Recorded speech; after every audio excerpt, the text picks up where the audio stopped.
Grind gathers, bring us some magic.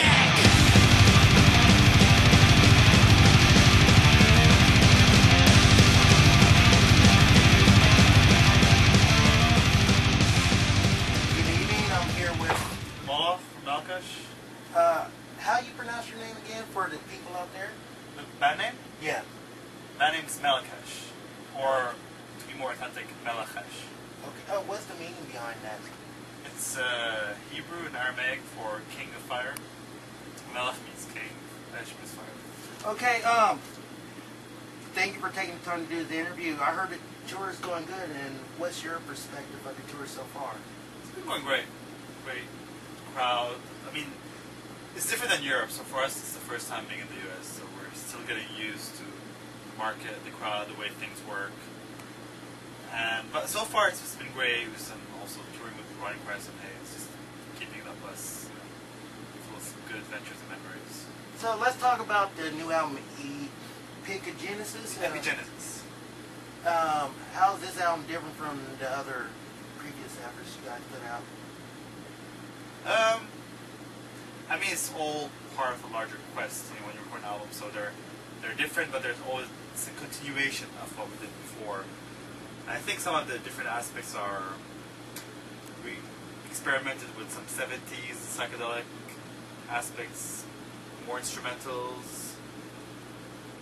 I mean, I don't know. We'd have to sit and discuss the different aspects. And for us, it's just a continuation of what we started, and I think we would call it a more mature album, although everybody says this, but we really felt composing this album that it was more mature, we had more control over things, and we wanted to experiment with certain things that we didn't experiment with before.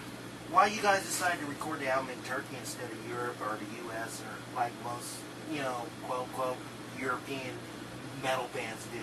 What was it that lured you guys to Turkey? What's the allure behind I'll just Turkey? answer with another question, why not? I mean, people's perception is that you want to record a metal album, go to Germany, go to Sweden.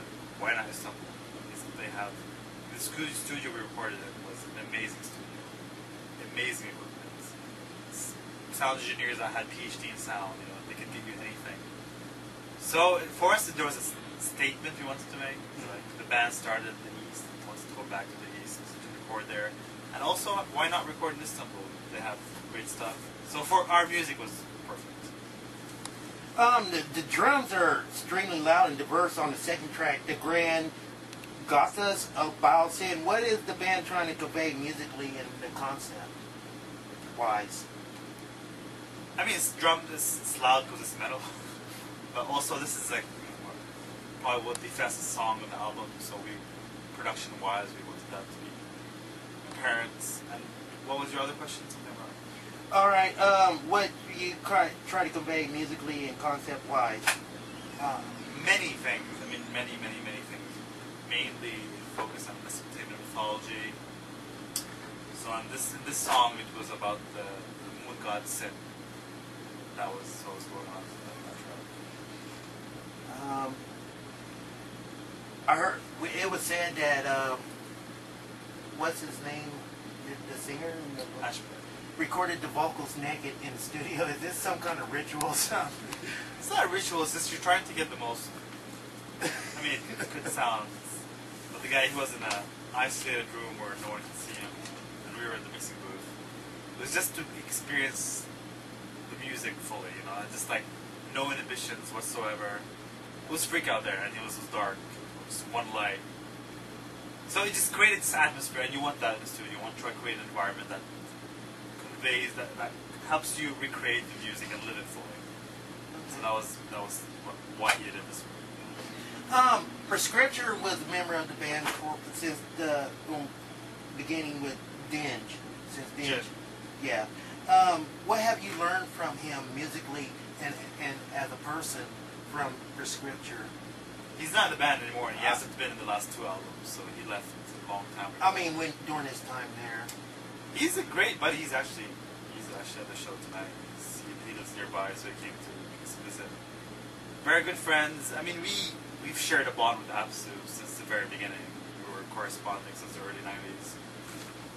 And I think we just learned a lot from each other musically, and I won't be able to pinpoint exactly what, but both bands have been working always. So sort of the same wavelength, although separated geographically. Spiritually, they're very united.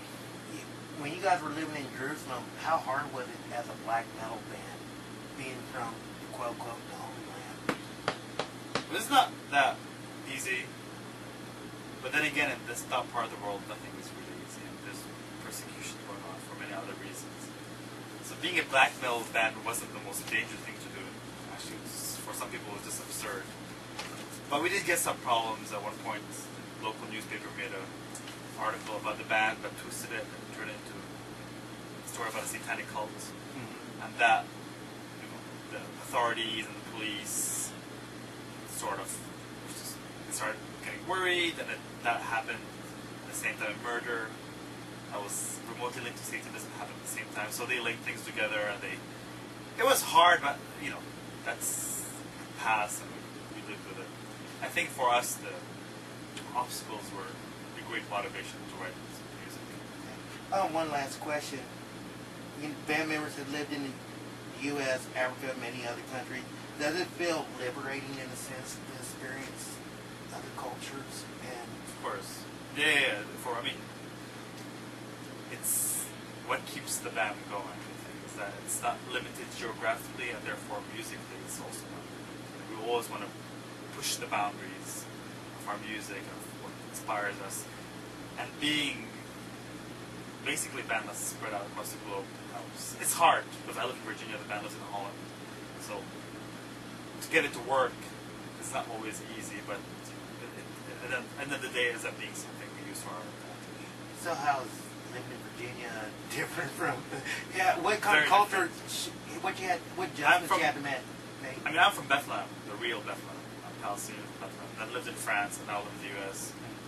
It's great. It's not. I mean, it's different, but once you travel, you start getting used to different new environments. So I'm there to do my PhD in philosophy. That's why I'm there.